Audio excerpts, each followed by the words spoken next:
All right, good evening, fellow protectors. Welcome to Education of a Weaponized Man podcast. Greg LaBeouf here with you. Got Coach Dustin, Coach Brad with me. This is our first podcast of 2025, so this is basically kind of the fourth season that we've been running the Education of a Weaponized Man podcast. So welcome back, guys. It was a nice little break, but I'm excited to get back to some podcasting here tonight. So welcome to everybody who's either new to the podcast. Thank you for joining us, or for those of you who have been following us, we appreciate the support. So as usual, we are here to help share the process for how to weaponize good men, because again, I think I can speak for all of us when we believe that now more than ever, good men have to have the skill sets, the knowledge, the training, the legal understanding, the strategies, the tactics, the tools to become basically their family's first responder. But I would preface that with saying you need those skill sets at a professional level so that you can operate as a professional first responder for yourself, your family, your property, and potentially even your community, neighbors, city. It's just, that's where the times are heading, right? It's where we're at, and that's where they're heading. I guess we could just real quickly push this off with a whole lot of people thinking that since Trudeau stepped down, that is the end of all the problems, that everything's going to be corrected, and that it's all going to happen in a matter of a couple months. And, I don't have a crystal ball, but the likelihood of that is very, very slim. These problems that we have, are, constantly pushing out repeat offenders, the bail system. I mean, the addictions, everything is just, these are problems that are going to take a while to overcome. So now, why I also went into that setup is because I thought what could we do for the first episode of the 2025 season 4, and what I wanted to come up with was I want to kind of do tonight's topic on when you have evil at your door. And so, meaning that right now, the threat that we're facing is literally everywhere. It's not just a threat where, like, when I go downtown, or when I happen to have to go downtown and I have to walk through the inner city, even in the middle of the day to get to an appointment downtown or something like that, I got to be on heightened alert. I mean, it's fucking everywhere. It's in every community. It's in all parts of the city. You just have, violence can happen any place, anytime, anywhere. That's the state that we live in. So it is literally outside our door. And obviously, that evil, that violence can come through that front door. So, I mean, home invasions all across Canada are just at an alarming rate. People breaking, I mean, so much so that you have the police in Toronto advising people to leave their key fobs right by the front door. So if somebody kicks down your front door, these armed men kick down your front door wanting to steal your car, and by the way, they're willing to shoot every fucking buddy in that house to be able just to get those car keys, give it to them. All this kinds of crazy shit. So what I titled this one tonight was Evil at the Door, and what I want to do is we're going to show you how to build the best early warning system you could ever have. Okay, and what we're going to do is we're going to talk about the DEFCON warning system. So if everyone just hangs with us, we're going to cut to our intro. We'll be back in about 40 seconds, and we're going to talk about the DEFCON warning system. Okay, stick with us. Every day I hear more stories of good people being brutally assaulted and live, work, and where I am raising my 2 daughters. Well, I'm tired of screaming at the TV and even outside of our cast. Okay, we're back, and like I said, I want to talk about, I want to help people build an early warning system. We call it the DEFCON warning system. And again, just because, and I shared this with Brad last night at training, and Dustin, you weren't able to make it last night, but just an email that I received from a client who's, I don't want to get into the full details of it because of privacy and stuff like that, but basically a situation where this individual's family member has found themselves being caught up with some very serious, very dangerous individuals over the last couple of years. And as the rest of the family became aware of this, they are now in an effort to kind of extract this person from let's say, the reach of these individuals. And these are very, very serious, very, very dangerous individuals. Just like that are connected to, potentially connected to some of the most horrific thing that goes on, human trafficking, all kinds of different stuff. So very, very, very intense stuff. And so what I want to do separate from that was I thought, listen, we all understand that when you talk about training, that you have, if you're lucky, what you have is you get to do your training, you get to do your preparedness, right? So meaning you're not in crisis. So you get to look at the current state of affairs in the world, and you get to make a decision. You're reading articles, you're seeing things, you're out living your life, and you start going, listen, there are people in this world, and if you give them half a fucking chance, they're willing to hurt you. Is this a legitimate threat? Am I concerned about this? Whose responsibility is my safety? So all of these things that you might experience, you might see, you might hear, all that type of stuff leads you to go, I'm going to start doing some prep. Okay, so now when you say the word prep, a lot of people automatically think like survival preparations, doomsday and zombie apocalypses and all this type of stuff, World War III, which, anything's possible, only certain things are probable. So if you look within the realm of probability, we all saw what happened not that many years ago, and people are fighting over toilet paper, and you could have disruptions in supply chains and all this stuff. And really, it doesn't have to be something super catastrophic where things in a 72-hour period could get disrupted, food chains, all these things. And you would see within that short time frame a lot of chaos erupting. So it doesn't take long for things to go from bad to infinitely worse. Okay, but let's go outside of that. What if you find yourself in a situation where you're just living life, and all of a sudden you find yourself or a family member becoming the intended target of some very, very nefarious individuals? What if, just it could be a million reasons. You're driving home, somebody takes offense to something you did in the road, and now they're following you home. It could be something where a family member or you all of a sudden finds themselves involved in a conflict at work. Maybe it's with a customer of the business you work at, or it's a coworker, whatever it is. And all of a sudden you find this person following you, tracking you, stalking you, hunting you, like those kinds of concepts. There's a myriad of ways that you can take what I want to share tonight, take this framework for how you create a DEFCON warning system, and how you can use and adapt this. So we're going to give you specifics, but I want to share with you the framework, and then you can take this blueprint and you can fill it in as necessary in whatever area you want. It could be just strictly for communications in the case of some sort of an emergency. You can apply anything that you want to it. Okay, so hopefully that sets the kind of context for where I want to go tonight. So the first thing I would say that a lot of people, when you talk about prepping, this makes people that are not prepared. So in our case, we're talking about violence. And a lot of people that are not prepared for violence, they have a strong pushback to people that are preparing for violence. I see it all the time. Men that come to us, that want to train with us, they initially, when they find out about us, they're super excited, they're jacked, they've been looking for something like this. They want and are ready to take on that responsibility, to learn the skill set, strategies, tactics, tools, all that knowledge, to be able to be a protector for their family. And so they're excited because they reach out to their friends and they say, yeah, man, guys, look, I'm going to go do this thing. And they really do anticipate and expect a positive response from their friends, their peers. When almost always, 99% of the time, they get the exact opposite effect. And what happens is their friends push back. Their friends mock them, make fun of them. What do you need that for? Oh, that's too expensive. That's silly. What are you really going to learn? Oh, that wouldn't work anyway. Like just whatever excuse in the book.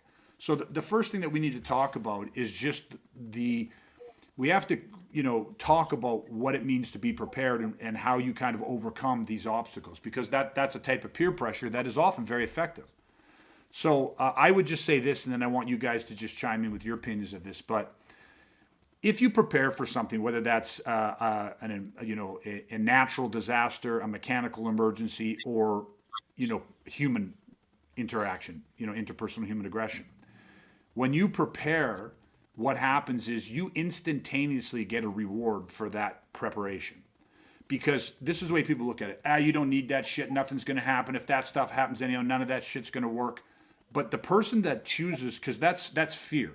And the person that is fearful doesn't like when somebody else around them acknowledges a realistic fear and then starts to prepare, because then they feel guilty. That increases their fearfulness, because they're like, well, fuck, I should be doing something. I don't know those skill sets. Why is this person motivated to do this and I'm not? So when you start preparing, when you are prepared in the present, you get an instantaneous reward, and that is peace of mind. That is the number one thing you get, because I shared earlier that like, and this is kind of a somewhat common thing for us, but like the people that often reach out to us that are interested in training, I talked about how if you have the time to prepare, you're not in crisis. But the majority of people reach out to us when they're in crisis, meaning there is an imminent threat directed at them, surrounding them, like it is happening. They are now living in a fearful state because the crisis is happening. Now you don't have time to prepare. Now you are being pushed into a reactive state. And when you look around, the first thing you look for is say, well, I went to the police. How did that work out for you? Well, it really didn't. There really wasn't anything they could do for me. Yes. Yeah, that's the story, isn't it? What are you going to do? What channels are you going to do? You're going to go to court and file some sort of restraining order? And I'm not saying you shouldn't take these steps, but I'm saying a piece of paper, like the government is not going to be able to intercede in a crisis 99.9999% of the time. Neither are the police, unfortunately. They're going to react to certain situations. Often that's too late. So if you can prepare, when you prepare, you get peace of mind. If you don't, and the cost to prepare is minimal compared to the repercussions of failing to prepare. So the best time to do something is in advance, right? Not in a reactive state. So what we're going to share with you tonight, there's going to be two types of people listening to this.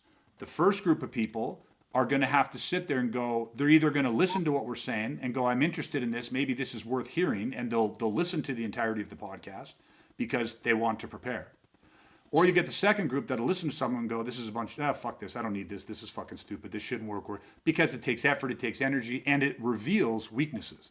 It reveals shortcomings in their preparedness. So it creates, and it causes them to be more fearful, so they just rather shut it off and deny it and move on with it, right? But then those are the same people who, when they find themselves in crisis, are sending out panicked emails, desperately looking for people to support them, help them, give them information, guidance. They're looking for a lighthouse in the storm.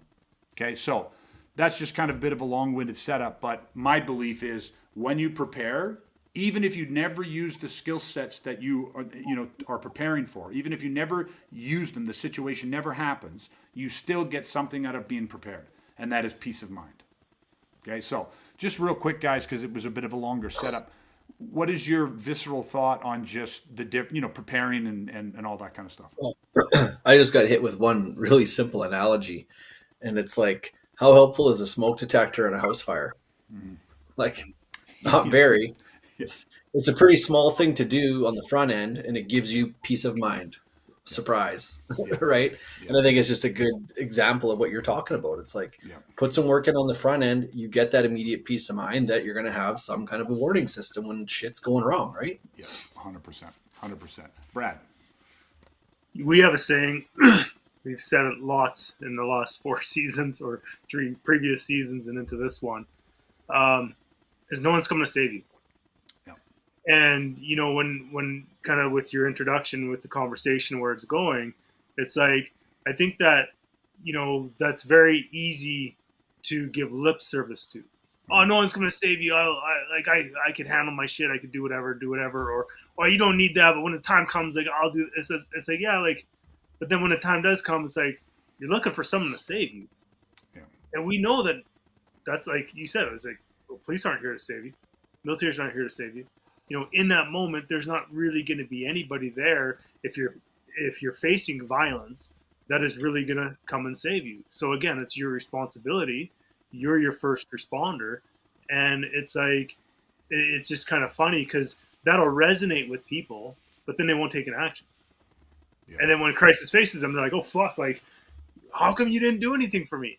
It's like, well, it doesn't work that way, And it's like we always talk about owning the problem, and if you can own that aspect of the problem, that nobody's here to save you, then you have to take an action. Like how could you not own that and not take an action?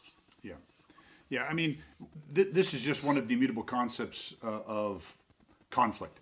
The earlier you recognize conflict, the earlier you accept conflict, the earlier you take action during that conflict, the less you have to do, the greater you impact the outcome of that situation. So that's preparedness. The earlier, the more prepared you are, the more you go into the brain and start doing all of your pre-planning and your thinking and your anticipating. And then once it's set, you set it and forget it. You have it, you can continue to hone the skills, develop the skills. But the reality is you live a less anxious, less fearful life. People think it's the opposite. People think everybody that is preparing is paranoid. But preparing is peace of mind, not paranoia. The people that are not prepared live in paranoia and fear because they're denying something that they know exists. It's like to sit here right now and have somebody on the show as a guest who's arguing against the validity that bad things happen to good people. Like there's no evil in this world, that violent assaults, murders, rape, stabbings, those things happen so infrequently and so rarely and often only to other people that are involved in those types of worlds, like drug addiction, drug dealing, all gangs, all that type of stuff, which is just a complete and absolute falsehood, right? So that part of it is massive. Now, let's get into the kind of the meat and potatoes of this situation. So the first thing I need to do is, you can call this a lot of different names, but I've heard it called most commonly the DEFCON warning system, and everybody is pretty much familiar with a DEFCON as an emergency ranking system, meaning as things get bad, you change the state, going to DEFCON 1, 2, 3, 4, or 5, right? So everybody's heard moving to DEFCON 4, moving to DEFCON 5. The truth is, though, that most people have this system backwards. Most people would say that if we're going to DEFCON 4, that they think shit's got real bad because you're moving to DEFCON 4, which is actually not true at all. It's the exact opposite. DEFCON 5 is the lowest state of readiness. It is very relaxed. Things are good. Things are relaxed. You have nothing to worry about. DEFCON 1 is absolute anarchy and full-out emergency. Catastrophic shit is happening. So we need to just clear that up. When you're talking about DEFCON 5, 4, 3, 2, and 1, 5 is nothing's happening, it's all good, so you want to be DEFCON 5, and DEFCON 1 is you are straight fucking an emergency.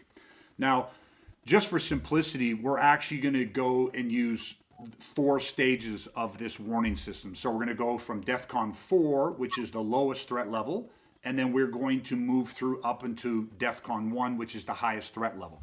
So I'm going to give you a different acronym to remember this framework by. Okay, so the overall thing, DEFCON warning system, but we're going to give you a different acronym, and that is PACE. Okay, so PACE. So what does PACE stand for? Okay, so PACE is you have your primary plan, okay, you have your alternative plan, you have your contingency plan, and then finally you have your emergency plan. So DEFCON 4, the lowest, is your standard primary plan. This is what we are doing in our day-to-day operations. Okay, now, I just want to put a small caveat in here because if you have no threat-based perception of the world, so you don't train, you're not doing any type of prep, you have none of these skill sets, I'm not, there's just people that wake up every day and the thought of violence or harm coming to their family, through another member of our own species, interpersonal human aggression, never crosses their mind. They're not aware of it. They're not looking for it. I mean, intellectually, they understand that can happen, but they just have no threat-based perception of the world. We call that conditioned white. That is not even a primary plan. That is no plan. Okay, so that is not where weaponized men exist. Where we exist is in DEFCON 4, which is primary plan. But that means we actually have a plan. This is where your prep comes in. Now, what you're going to see as we go through this podcast, just because, again, I want people to get as much out as possible, so I want to make sure that I'm not trying to bait people along to listen. I want to give you as much as I can, as early as I can. You're going to see that when we talk about our primary plan, our DEFCON 4 primary plan, as warriors, that is the biggest bulk of work. My primary plan, my primary defensive strategies that I am using and employ every single day that are just part of how I live my life and how my family lives their life, and it's just all integrated in, that is where I have the most work to do. As situations mutated and I had to move to DEFCON 3, so I have to up the seriousness of this, I'm going to potentially have to bring in alternate plans. So P is primary plans, A is alternate plans. If things continue to mutate and erode and become more severe, or as my primary plan or my alternate plan fail, I will then trigger my contingency plans. So now we're going to be at DEFCON 2. And if things and shit really hits the fan, so all of my primary plan, my alternate plan, and my contingency plans, those 3 different layers of redundancy of protection, strategies, tactics, cons, all that stuff, as each of those fails, then I would move to my emergency plans, which is the DEFCON 1. So you got to think of it almost like having layers of Kevlar. If somebody takes a shot at you, you have layers of Kevlar. So your primary plan, you're going to get a certain amount of stopping power out of that. If that fails because the threat or the attack is that purposeful, then it's going to move to the to the alternate plans, the contingency plans, and then the emergency plans. So you want these 4 layers of redundancy, but you absolutely have to have this plan in place. And here's the concept, right? If it ain't written, it ain't real. It's not enough to think that you know primary, alternate, contingency, and emergency plans. You have to have this shit written down. And here's the next big part of this. Somebody else has to fucking know what your plans are, right? We're husbands, we're fathers. We want to protect our family, right? This is not just a plan for my safety. Although I do have a plan that just is for me when I'm out by myself, but I know that when I'm out of the home, my family also has a plan. There is the primary, the alternate, the contingency, the emergency. Okay, so that makes sense, correct? So we're going to start with DEFCON 4, which is the lowest level of threat. This is your normal day-to-day. So I kind of did this, and this is not in any particular order, and you guys feel free to jump in and throw in your thoughts and expand off mine and so on and so forth. But I just started with thinking about my home. Okay? So assuming that, I always like the idea that you have a home base. You need to have a place where you can be somewhat relaxed, where you can, you're out living in the world, operating the world, working in the world, everybody's out. When you come back home, that should be somewhat of a sanctuary, a safe spot. So I put, a certain amount of effort, a considerable effort, into making sure that my home is in fact a safe zone. So of course, there's things here, but for me, some of my primary protection plan involves things like the type of locks you have on the door, the type of door, reinforcing the hinging, reinforcing the deadbolts, digging them, notching them out deeper. So the doors you have, the locks you have, the lighting you have, the trees, the shrubs, the accessibility of the property, different motion sensor lights, all of these different type things to make your target from the outside, your house, if someone's thinking about they want to gain access to it, what are the optics that deter people from saying, that looks like we have cover, we have concealment, we have time, we have easy entry points or easy access, all that type of stuff. So of course we're going to go through that stuff. But then you're going to have lights on motion sensors, you're going to have different camera setups to be able to record. And again, camera setups that you can easily access remotely from your phone so that you can see who's in your front door, beside your house, in your backyard. You can see all of this from your phone, so whether from the safety of in your house or from a remote location. But you can see all of these different things to monitor the comings and the goings and all this type of stuff. I'm going to I have a massive list, but I'm going to pause real quick and let you guys throw some of the things. You don't have to go on the house thing. You can go off anything you want. But just what are some things that come to your mind that you would classify as part of your primary protection plan? And again, it could be like just what you carry on your person, whatever. But I'm kind of going from the vein of like not just myself personally, but something that would involve my entire family and stuff like that. So is there anything you want to throw down range real quick for your primary protection plan? Yeah, when I think of the primary protection plan, it makes me think of like normal operations, right? So this is like our kind of standard baseline theater of operations where it's like, like how you're talking about your house. It'd be no different than me talking about, it's like, okay, well, like what do I have in my vehicle?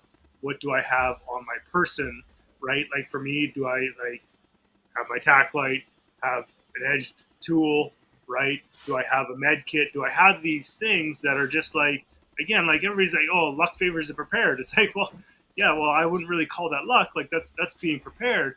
And it's like, so for me, it's like the theater of operations of like, what is the baseline of what we're doing? Like, so I have things that I have in my vehicle. Like we have a first aid kit. we have like a bed kit, we have, resources that we need in that vehicle for when we're out. Like we don't know what we're gonna have, what we're gonna face, but we have this, standard operating procedure almost for like the primary plan. Home very similar in terms of things like that, right? So, so for me, it's just what is my baseline when I leave my house? Like what tools for me exactly? Like what tools do I need to have on my person, which is part of my primary plan, right? And then I go and I equip with those tools and I go about my day when I'm leaving the house, right? So Okay. very simple. Like that's kind of my framework of thinking about it. Okay, I'm gonna address that in a second. I'm gonna let Dustin throw his 2 cents downrange here. Yeah, just to, I mean, obviously, like my brain went to the exact same place as you guys. So just to talk about something else that I know you guys do as well, is for me, it's just looking at routines. Just what are my day to day routines, and how does that impact my protection, my primary protection plan? So simple things like how do you park your car? Where do you park your car? Both at home, work, random shopping mall parking lot. Like, are you backing into stalls? Are you backing into your garage? Like, just simple things like that. When you get in your vehicle, do you lock the doors as one of the first things you do? Brad will remember a scenario once upon a time where you learned that lesson. If you didn't already do it, you do it now. So just all those kinds of things. And those routines obviously sometimes are just about me, and sometimes there's routines that involve your whole family, depending on if they're with you. And those routines may change based on whether you have VIPs, with you or not.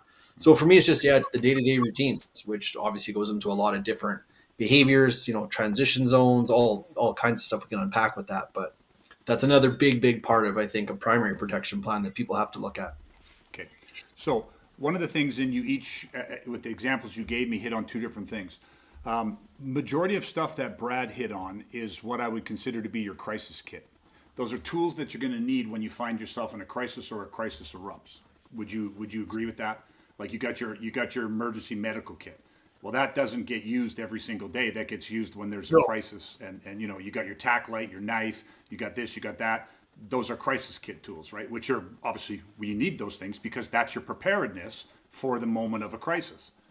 Some of the stuff that Dustin's alluding to about how you park your vehicles, where you park your, like which way, back in, nosed in, where do you park on your garage pad in your neighborhood, all that stuff. These are things that fall more into the prepping side of things. So if, without, you get what I mean, right? That's the work you do in the front end that ideally has a deterring effect before you ever find yourself in a crisis. And that's something that I want to differentiate in a primary protection plan. But let's go to the post conflict. What about having the name of a lawyer? Right? So who do you contact if you find yourself being arrested, facing charges? Because remember, being arrested, being charged has nothing to do with being convicted. It doesn't mean you're guilty, right? There may be a situation where you have to defend yourself. It results in a serious injury to the alleged assailant or even death.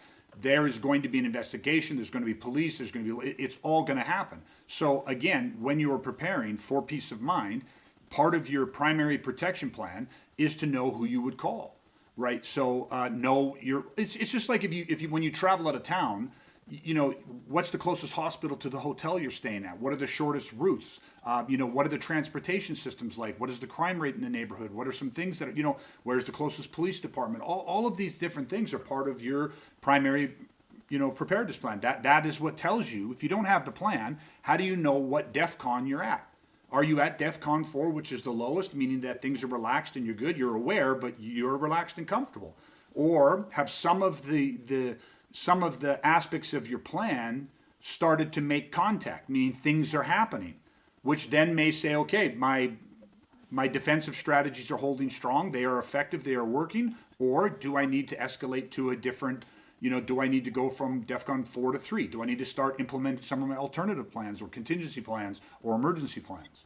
Okay, so I'm going to throw a couple other things down range here because I kind of want, for me, I kind of want to share tonight's podcast. I want to share as if I am now aware of a threat.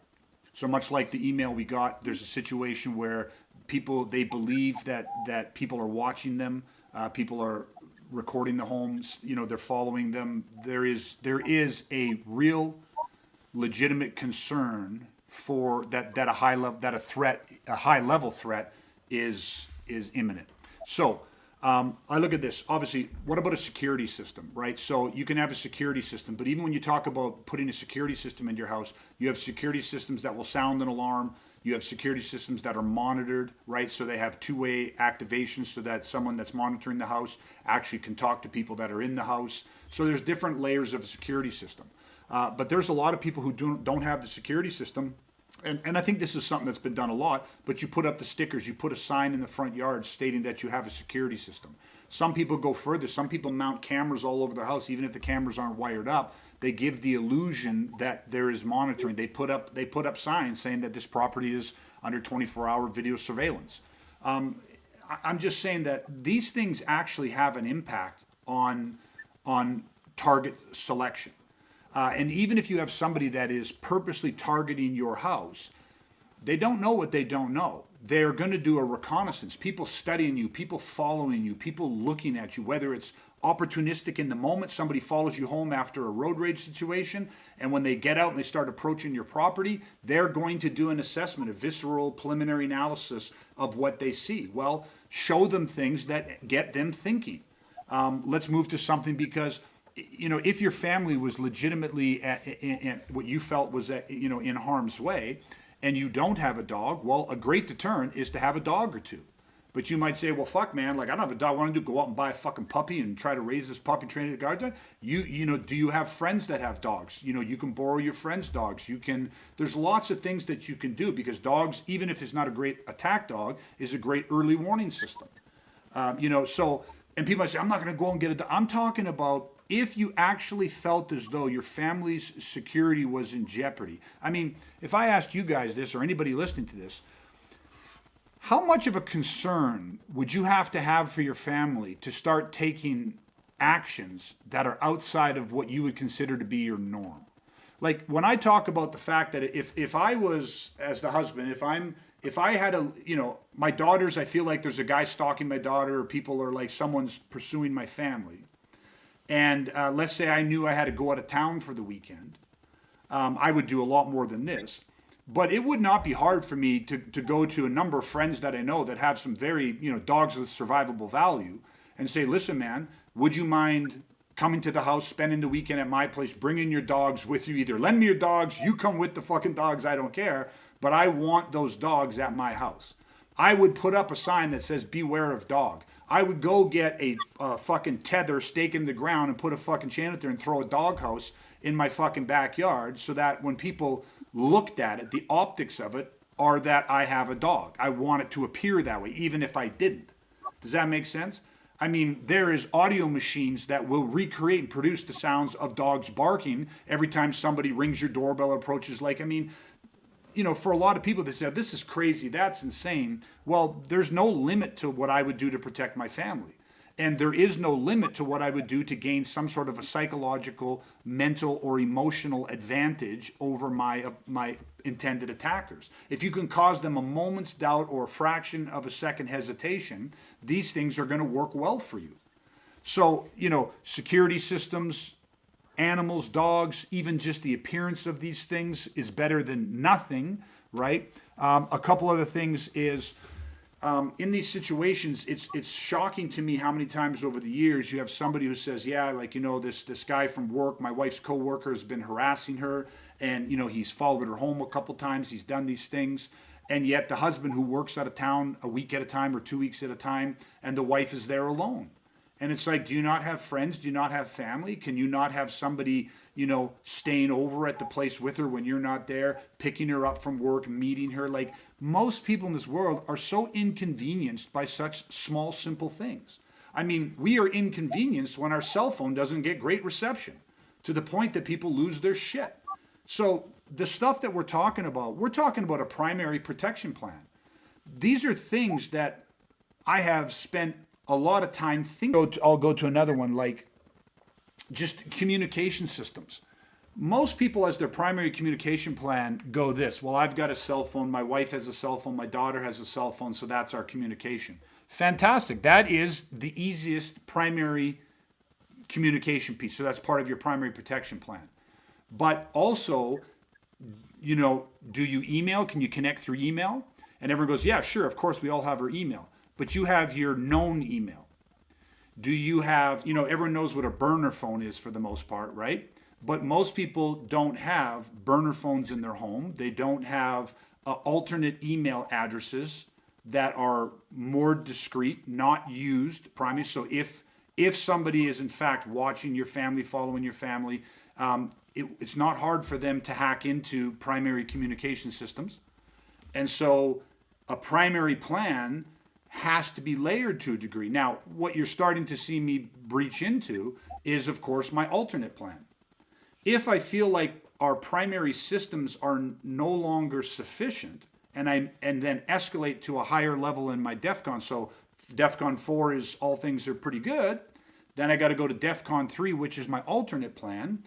Well, that may include not communicating through known channels, especially in certain situations where you're dealing with some very, very high level, very serious type, criminals who are going to put in some effort into targeting you or fucking with your life or disrupting you or striking fear into you or whatever their ultimate intent has to be.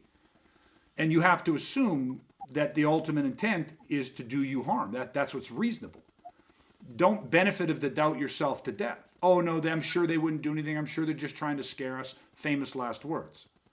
Right? So even with, I consider this as part of my primary protection plan.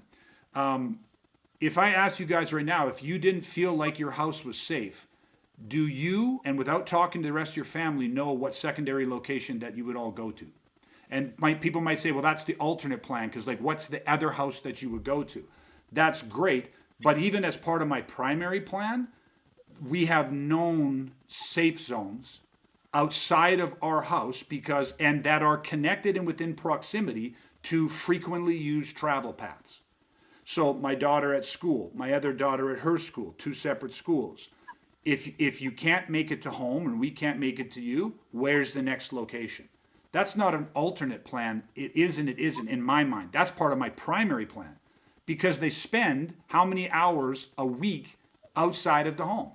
So primary protection means my primary plan has to account for things happening in their primary locations, which is school, work, all that kind of stuff.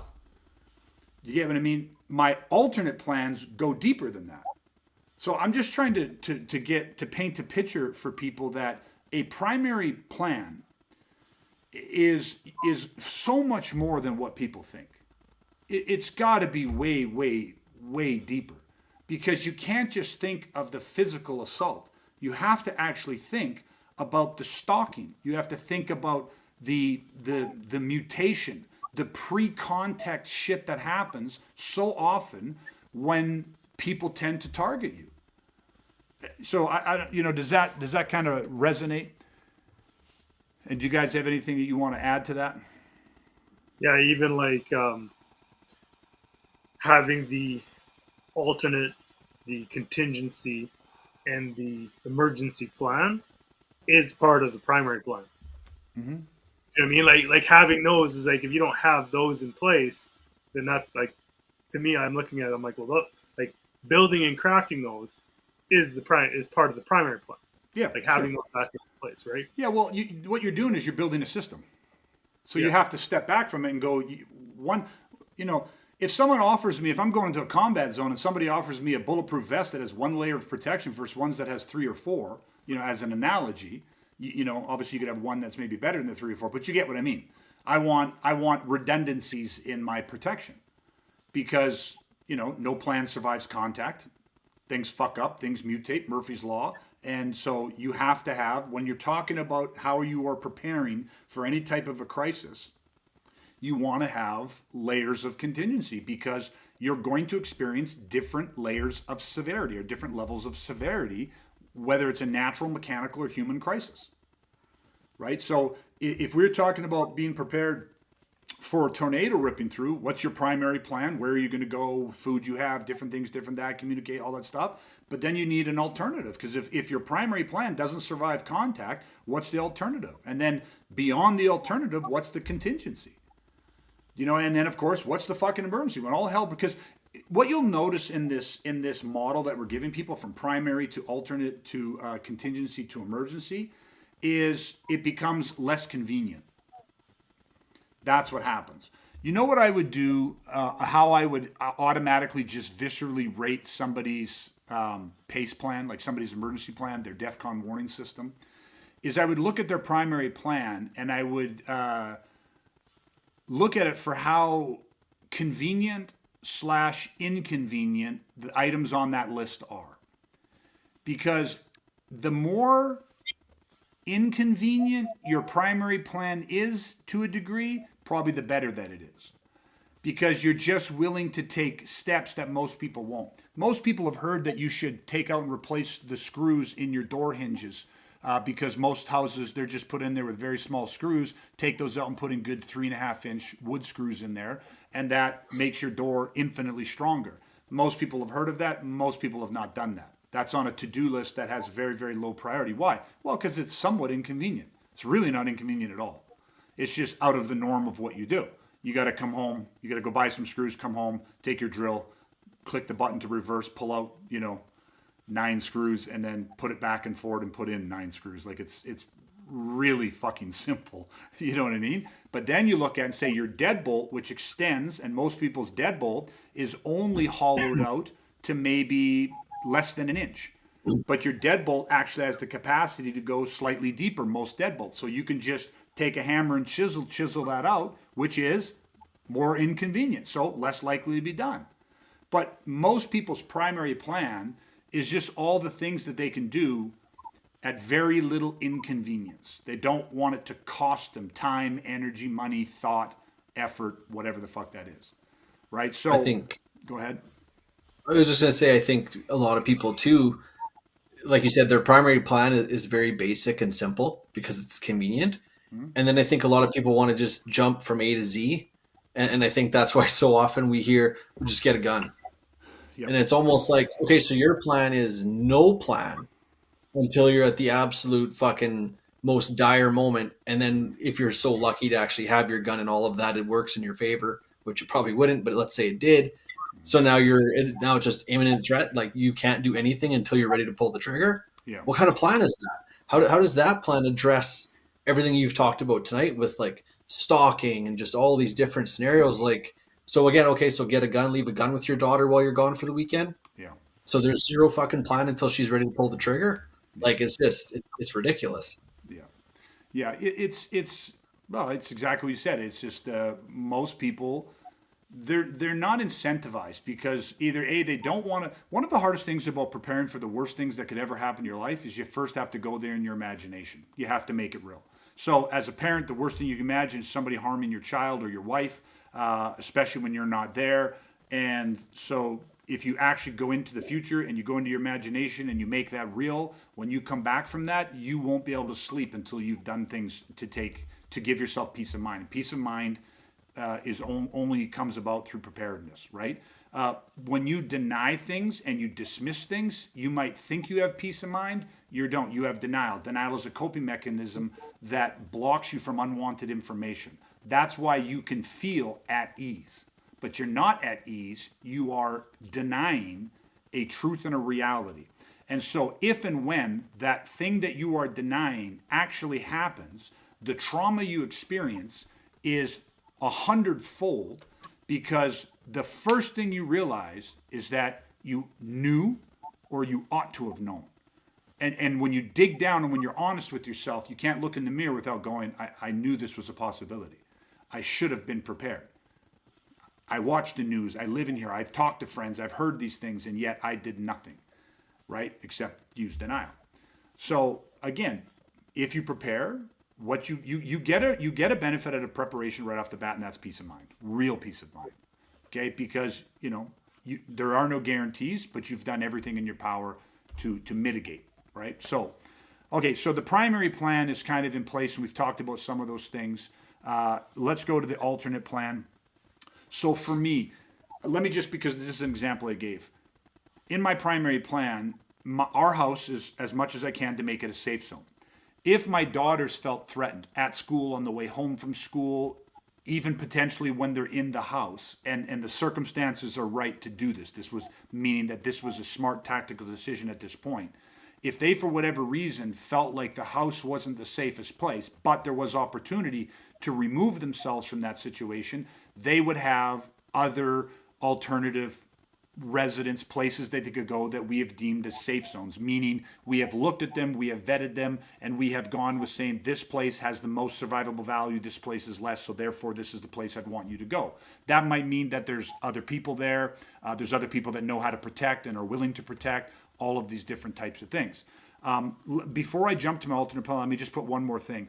One of the most important things that I could say to everybody is, and despite most people not wanting to do this, get to know your neighbors, get to know your neighborhood, join your neighborhood forums, so your community forums, right? Because these are advanced warning systems. You want, if my family had a threat where we thought, listen, I don't know if this is real or not, but there's this guy and it's been harassing my wife, my daughters, I've seen this car driving down the neighborhood, you tell your neighbors. You tell your neighbors for multiple blocks. You want to integrate into your community because you want as many eyes as you can on this situation. You want them to know what's going on. You want them to know, if this is the vehicle we have seen, here's the video footage we got off our security cameras of this vehicle pulling up in front of our house, stopping for prolonged periods of time in front of our house, doing what we believe is recording the property.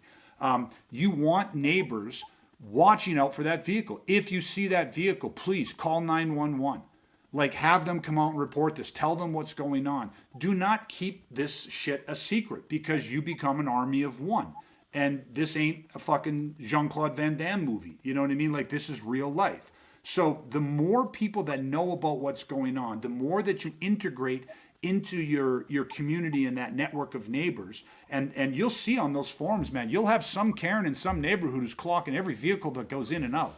You know, everybody that walking looks suspicious, whatever, and she is on that Facebook forum, man. She is on there spouting off, and you might think she's crazy and a lunatic and mind your own fucking business, but if you're a weaponized human being, you want that intel. Now, we're not talking about engaging in community gossip. You got to have a fucking filter for shit. But things that, you know, could compromise, or things that could affect or impact your safety, the safety of your family, you want to know about it, and you want to tell people about it, right? Do not hide that shit, because again, you want those eyes. So that is all part of and you want to be on a first name basis with your neighbors, right? Because then they're more likely to help you, keep an eye out for you, and watch you, and you for them. Brad, you had something you want to throw down there? Yeah, I just want to add one thing to it, and it's because we know that, like, you know, most people, if they see a critical incident and they're right there, there's always something else for them to do. Oh, I was further away than you, so I was recording on my phone, or I was calling 911, or just it's all these different reasons of why they could not help physically in that moment. But kind of like what you said, is it's very easy for people. Like, they don't have to act. It's not saying, hey, come out and run out and like make sure, like, pull this guy out of the car and like call the cops and hold him down and detain him. It's like, no. All we're saying is like, if this, then that, right? If this, like, you know, like, hey, have you seen it? Like, you know, call the police, you know, document it, write it down.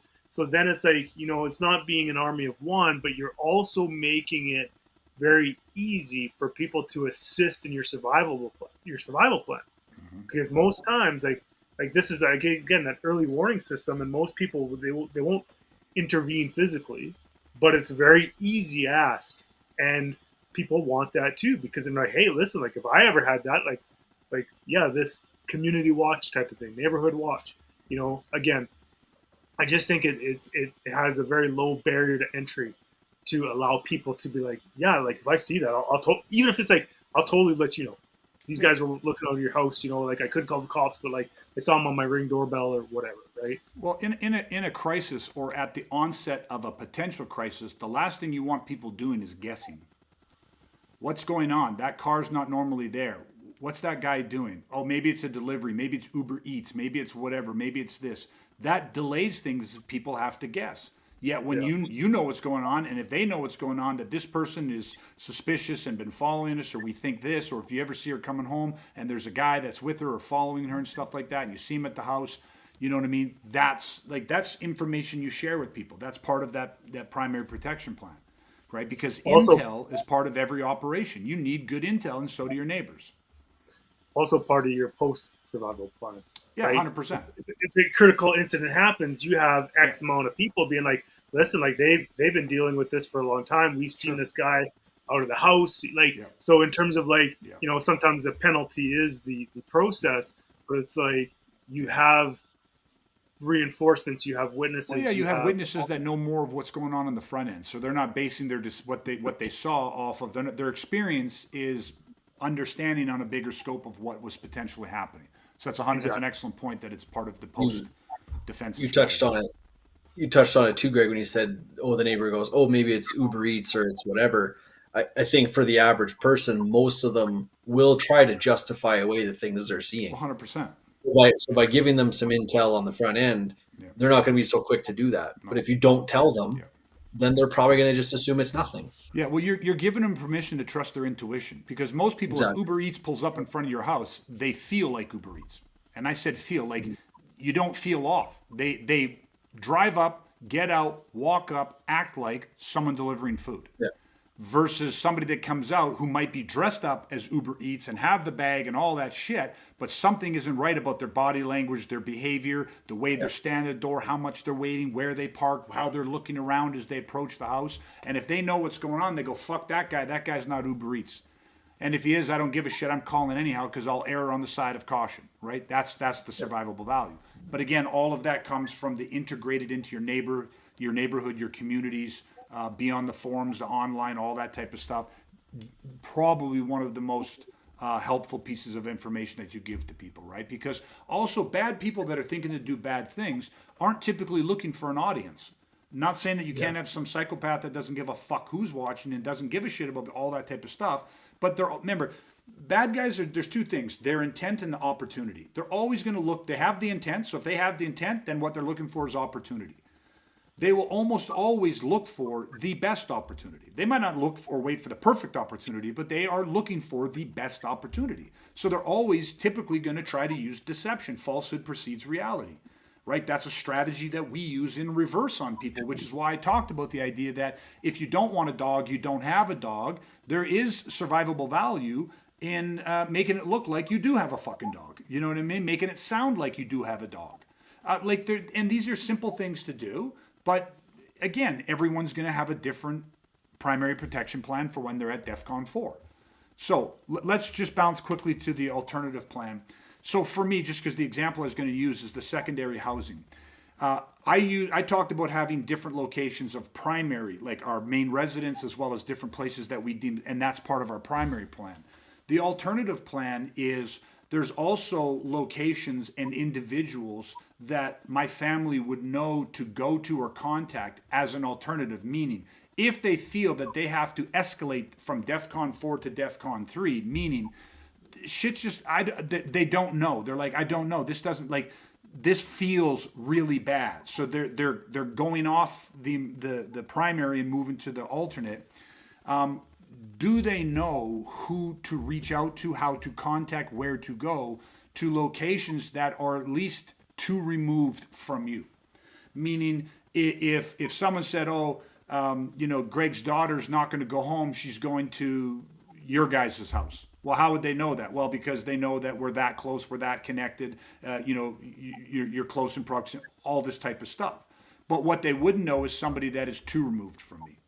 Right, they wouldn't know to go to a friend of somebody that I used to know that's 3 years ago, but I know is a stand-up solid guy. I know that they, I know the lifestyle they live. I know they have the capability to protect. I know they have plans in place. So it's just a situation where somebody that may have been following and studying and tracking habits, this is completely off that. It is an alternate to any type of primary routine.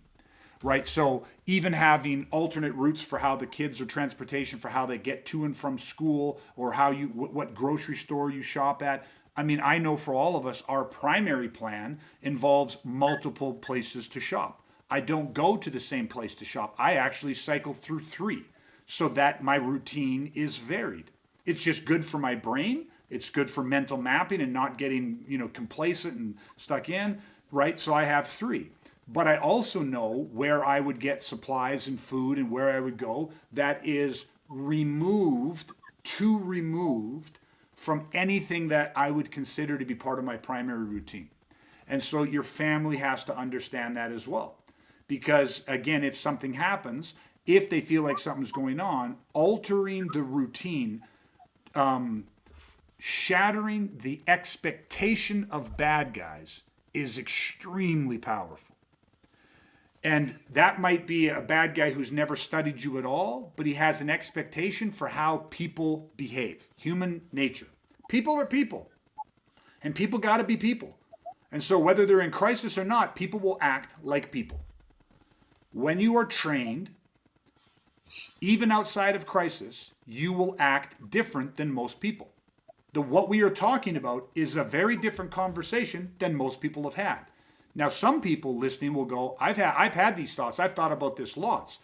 But you've thought about it or you've acted on it. Does your family know the plan? If it ain't written, it ain't real. Do you have these things down? Do people know the same thing you know?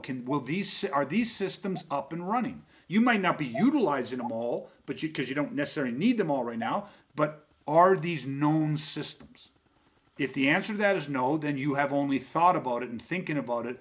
It ain't got shit to do with executing it, right? That's the hallmark of men of action, people that are trained, people that are weaponized. They do this shit, okay? So the alternative plan is thinking about things that are at least two removed from your primary plan. So that means methods of communication. I'll just give you one example. An alternate plan is both. When my oldest daughter was in elementary school, and now she's in high school, and my youngest is in elementary school, we have places where if outside the school, if they, for whatever reason, had to leave the school, leave the neighborhood, move to somewhere else, there is a spot where they can write a note and leave a note. That has nothing to do with the school. It's not leaving it with a friend. It's whatever. A rock, a tree stump, a this or that. Something where it's not going to be found. They know it. I know it. We know it. I can go there. If I can't find them, I can go there, look, and now there's a form of communication that didn't have to go through airways, didn't require radio, didn't require cell network, didn't require any of those things. They can scribble on a note, leave it there, and now I know where to move to the next thing. That is part of an alternate plan. That is a very inconvenient methodology for communicating. They're not going to use that every single day as a part of the primary plan. But I want to know that if all of a sudden cell phones didn't work, something happens and you have no cell phones, you can't get a hold of them, what are you going to do? Call the fucking school? That ain't going to work. But they had to leave that area, right? And that has to be far enough away in case the school is the crisis. Where and how would they leave a message of communication so they know, listen, I'm going to leave this area, but I leave this here. I know he's going to get that. I know that we're communicating, so on and so forth. Even in your own neighborhood, having places like that you can leave notes, deliver communication. If something's different, you can go check there, and that's how they could get you information in a different way. So that's just one example of an alternative plan. Okay, so I don't know if you guys have something you want to throw down range when it comes to the alternative plans, but I just wanted to give people an idea. We're not going to be able to go through everything. We're already going to have to shut this down here in a little bit. We're running out of time, but I mean, not really running out of time, but you get what I mean. So anything on alternative plans? No, I just think that, one of the things that I know that we talked about, but like with the secondary locations, and it's like, I know that for myself and my wife is that we know exactly where we're going, right? Whether we're together or we're not together. And then even part of those, like, what are the roles when you're executing a secondary plan, right? Like if we're together and we're going to a secondary location because of egress reasons, it's like, okay, well, what are you doing and what am I doing, right? So we're not kind of fumbling over top of each other. So it's like, even like within those alternate plans, it's like, well, what am I doing? What do you look after? What I look after to make sure that we could get to where we need to be for that secondary plan or alternate plan, right? Yeah. Okay, perfect. Dustin, anything on the alternative plans? No, go ahead. Drive on. Okay, so the contingency plans. Just because I've started with the concept of the house, I'm moving kind of thing. So a contingency plan. Primary plan has not only our residents, but other residents, other areas, businesses, different places that we can deem a safe zone. An alternative plan is too removed, right? So something that is just out of the norm. People wouldn't get an instantaneous connection to why this person would go there, travel routes, all that type of stuff. A contingency plan, if you had to move it to DEFCON level 2. So now things are, whatever it is bad, they feel like they're being followed, something's happening. Maybe this is something where it's been ongoing over weeks or months even potentially. Some people, they deal with this stuff over years. But a contingency plan would be an example of where would they go that is completely, almost like, I think of this like a safe house. Like, what motel or hotel could they go to? Could you move your family to if you're out of town and all of a sudden you got a communication off the burner phone or you got it to an email that is only designated for emergencies, and so they stopped that at some sort of internet connect, borrowed somebody else's phone and fired you off an email that is less traceable, and all of a sudden you get this email and they don't have to say it out loud. They just know, I've enacted contingency plan, we are moving there now. Is there a hotel that you don't need to have a credit card? You can pay cash. Do they have access to cash? Do you have a cash drop in a lockbox somewhere, whether that's buried or in the place of business that you can go and access money so that people can pay cash, a little go bag and that, whatever it is. But where would they go? Because again, having a designated area where you feel safe that is outside of the primary is very, very important at times. And that's not information you've got to be figuring out in crisis. That's a panic. And you'll make bad decisions, or you won't do it. You'll just go back to the place that you've already deemed unsafe. So it can be something as simple as that, right? Just having that type of a plan. But I'm just giving an example of what is a contingency. Probably far less convenient to do, but how are you going to communicate? How are you going to travel? Where are you going to go? I mean, just having a prepaid credit card account set up that has money on it, that is connected to an Uber account, that is not connected to your primary phone, that is not going to show up on your primary credit card, so that if you need transportation, don't go to your fucking vehicle. If you don't want to walk through the parkade at work because you've seen things or somebody said they saw, you just have this weird fucking feeling, you can call a fucking Uber. Now again, you're saying, well, somebody's fucking tracking your Uber account and this. It fucking happens, man. When people stalk people, they delve into every aspect of their life.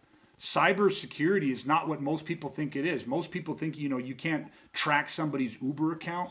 I mean, people can walk around with code machines and fucking walk by you within 2 feet and pull all your credit card information off you without you ever fucking knowing. You don't think that they can access other information off your fucking phone? Right?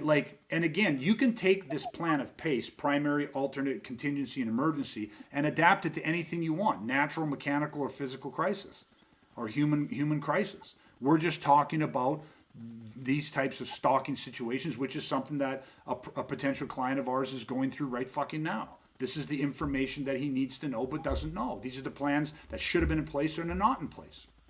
So, that's kind of examples of a contingency planning. One of the other ones that I would say is, and if I'm 100% honest, I have not done this with our family yet. We are in the process. I talked about it the other day, or last night actually, just been thought about it. But we all chose a book that we all know, and we all talked about and created and just started to put together a little bit of a cipher. So somebody could write a letter to us, write a note to us. The kids' homework now is to write just 3 or 4 paragraphs, and then we go to the cipher, and then each word, letter, how many numbers in is this word, and then that way you can decode something. Again, when would you need that? What's the context of that? I don't know. Lots of shit can happen. The point is, if they had to, what got me on this was this. I can have a conversation with my wife or my kids, and I can, without ever seeming out of the ordinary, I can alert them to the fact that there is imminent danger, and I want them to get as far away from me as possible, as quick as possible. Like there's danger codes, there's hidden codes in what we're saying. There's just different things like that, so that I could say something in front of other people and they would never pick up on it, but my family can decode that. That's kind of like a cipher. But if somebody had to write something, now you wouldn't necessarily write it on it, you wouldn't be able to decode it that quickly. But if your daughter ever wrote a letter, wrote something, and there needed to be a message within a message, somebody's name, somebody's this is leaving a note and that person's reading the note and saying, okay, you know, don't forget to go to, you know, whatever the fuck it is. I want them to be able to, and again, that's a contingency plan. That's fucking DEFCON 2. Right? Maybe that would be part of your DEFCON 1. Maybe that's your fucking critical emergency plan. You have, just like you see all the TikToks and Instagrams and stuff now where people are showing different hand signs and codes that say I'm in trouble. So if you're out and a woman's being held by a guy against her will, she can kind of put her hand, you know, show the code and, you know, put her hands in the right position and people go, okay, I'm in trouble. I need help. So the whole idea is to leave you with an acronym, PACE. You need a primary plan, you need an alternate plan, you need contingency plans, you need emergency plans. You want to do this in the prep phase. You want to do this as prep. Prep's not a dirty word. Prep gives you peace of mind because you're not trying to build this shit in crisis. Crisis is very hard because you're already at DEFCON 2 or DEFCON 1. And so you've had potentially none of the deterrents in place. So now the potential bad guys have momentum. The bullet is traveling farther and faster and penetrating deeper already because there was no buffers, there was no layers to try to take some of the, you know, take some of the inertia out of that. And that's what good prep does. It takes the inertia out of bad people. It fractures their expectations. It shatters their blueprints. This is a fundamental part of the weaponizing process. Is we teach people, first off, how do criminals think, how do they operate, here's their playbook, and now what we're going to do, I'm not going to teach you how to fight this guy, I'm going to show you how to destroy his fucking objectives. Like, you got to destroy his objectives, shatter his expectations. We're going to do things that they would never expect you to do. People talk about, oh, you got to cheat, oh yeah, you got to fight dirty. No, man, there's a professional way, and that is destroying people's objectives, shattering expectations, fracturing them. Then beating them physically is so fucking easy because you have completely put the game on tilt. Okay, that's unconventional warfare. That's weaponization. Okay, so listen, we're at just over an hour mark here. Do you guys have anything you want to throw down range as we kind of wrap up? I'll just throw one in real quick, going back to the contingency plan and just, you know, other locations. One that I think is good, and I've shared with my family, is the closest emergency room. Mm-hmm. It's always open. There's always people there that can help you. Yep. They don't turn you away. I mean, it's a warm place. You can wait there for as long as you want. Yep. Do you know what I mean? So it's just an easy one to get to find. And it doesn't matter if you're in a different town. There's always one. Do you know, like in a city, of course, but you get my point? Yep. It's a really good option for people if it's not one they've ever thought of. Yep. It works 100%. Well. Yep, hospitals, police stations. I mean, again, but police stations can even be close. So the emergency room is even a better option. And see, all of the suggestions any one of us could have or anything we gave tonight, you may put what is part of my contingency plan in your alternate plans. You may take some of what we had in the alternate plan, put it into your primary plan. Everyone's going to have a different. You're building, and what are you building the plan for? A natural disaster, you know, hurricanes, tornadoes, I don't know, fuck, whatever the hell, lightning storms, ice storms, whatever could roll through. Natural disasters, mechanical, you know, power goes out, water goes out, you know, substation blows up, some, you know, road sinkhole collapses, you breaks down transportation, you're cut off from people. You build your plan for whatever and whatever. This is the framework. Okay, but use that PACE acronym, sit down, and start building out your plans. We deal specifically with violence and the weaponization of good men against violence. So we're talking about it in the context of human aggression, right? So primary, alternate, contingency, and emergency, that's the PACE. That is the DEFCON warning system. Hopefully everyone was able to pull some value or at least got you thinking a little bit deeper on some of these things. And the only other thing I can say to this is, again, lots of people think about this, lots of people talk about this, very, very few people act on this, okay? So the whole essence of preparedness is to act, and when you prepare, you get peace of mind. That's the trade-off. You invest a little bit of time, a little bit of energy, a little bit of action, and you will get peace of mind of that, real peace of mind. The other road, it just leads to denial, and you might mistake that for peace of mind, but that's just denial, right? That's blocking you from unwanted information. So, all right, any final words, guys? Anything else? No, I think I would just be repeating some of the stuff that you said at this point, right? So Awesome.